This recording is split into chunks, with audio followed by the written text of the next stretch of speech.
People trusted him. That was the most terrifying part. He didn't look like a monster. He looked like the kind of man parents wanted their daughters to marry. Intelligent, handsome, polite, and ambitious. He smiled easily, spoke softly, and carried himself like a future lawyer or politician. But behind that charming face lived one of the most dangerous serial killers in American history. For years, young women disappeared without a trace. Police had no clear suspect. Witnesses described a nice-looking man with a cast on his arm, asking for help. By the time investigators realized the truth, dozens of innocent lives had already been destroyed. And the killer? He often returned to the crime scenes, just to relive the horror. This is the chilling true story of Ted Bundy, the man who fooled an entire nation. Ted Bundy was born on November 24, 1946, in Burlington. But even his birth was surrounded by secrets. Ted grew up believing that his grandparents were his parents and that his real mother was his older sister. In those days, being born out of wedlock carried shame, and the family hid the truth from him. Some psychologists later believed this confusion and emotional instability deeply affected him. As a child, Ted appeared quiet but strange. One relative later claimed she once woke up surrounded by knives placed around her bed by young Ted while he stood nearby smiling. Nobody knew if the story was fully true, but it became part of the terrifying legend surrounding him. During his teenage years, Ted struggled socially. He desperately wanted to fit in but often felt rejected. Friends described him as intelligent yet deeply insecure. Then something changed. Ted discovered he could manipulate people, and he enjoyed it. In college, Ted transformed himself completely. He became charming, confident, and politically active. He volunteered in community programs and even worked at a suicide hotline. Ironically, some reports say he worked alongside future crime writer and Rule, who later wrote a famous book about him. Nobody suspected him. Ted dated women, studied law, and appeared destined for success. But secretly, he was obsessed with violent fantasies.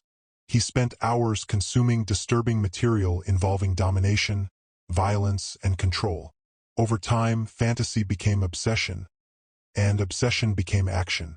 In 1974, terror quietly began in Washington. Young women started disappearing. College students vanished from campuses, parking lots, and crowded public areas. Some witnesses noticed a handsome man approaching women with his arm in a sling or leg in a cast.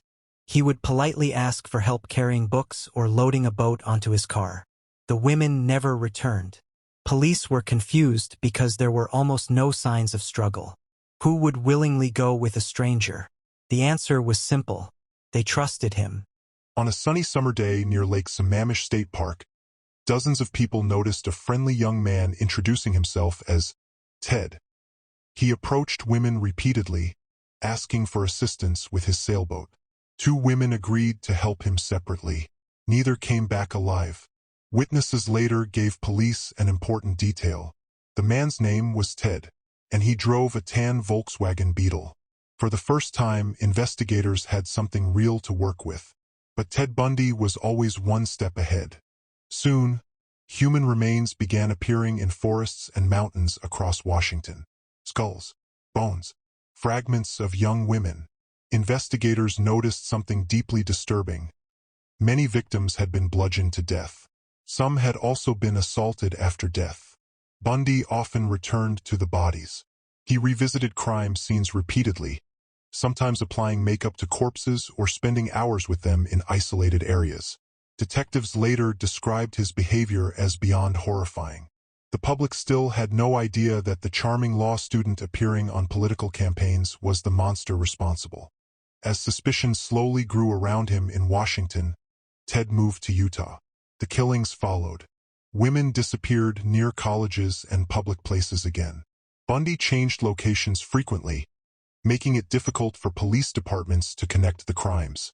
In one attack, a victim survived. She described a handsome man pretending to be injured before violently attacking her. Her testimony became crucial. Police finally began building a profile. But Bundy was incredibly careful.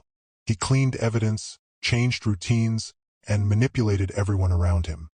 In 1975, a police officer stopped Ted Bundy's car late at night.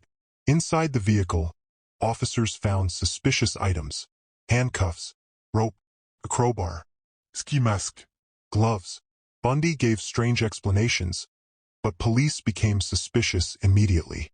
Eventually, witnesses identified him in a lineup. Ted Bundy was arrested, but proving murder was much harder. At first, authorities only convicted him of kidnapping, and even in court, people struggled to believe he was dangerous. Some women admired him during the trial. Others claimed he was innocent. That was the terrifying power of his charm. The courtroom manipulator. Bundy loved attention.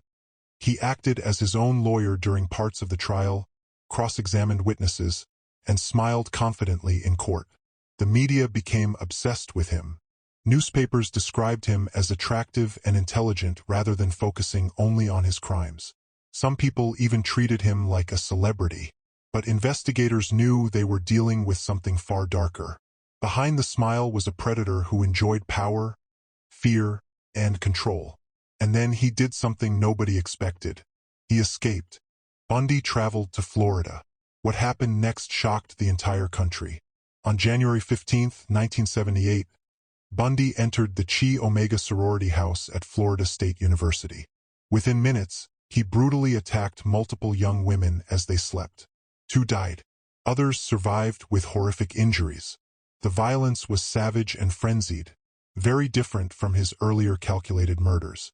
Investigators believed Bundy was losing control psychologically. Only weeks later, he kidnapped and murdered 12-year-old Kimberly Leach. The nation was horrified. Now everyone wanted him caught. A police officer eventually stopped a stolen car driven by Bundy. This time, there was no escape. As evidence mounted, investigators from multiple states connected him to numerous murders across America. During interviews, Bundy remained calm and manipulative. Sometimes he confessed partially. Sometimes he lied. Sometimes he appeared to enjoy confusing investigators. Psychologists later studied him extensively, trying to understand how someone so outwardly normal could commit such horrifying acts. Before his execution, Bundy confessed to many murders. The exact number remains unknown. He admitted to killing at least 30 women, but investigators believe the real number may be much higher.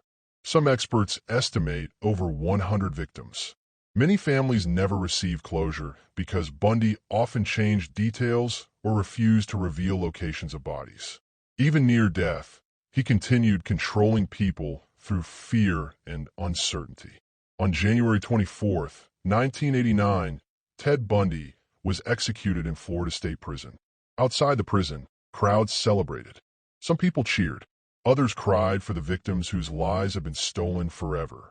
Bundy's final years became a warning to society. Evil does not always look frightening. Sometimes it smiles politely. Sometimes it speaks softly. Sometimes it looks completely normal.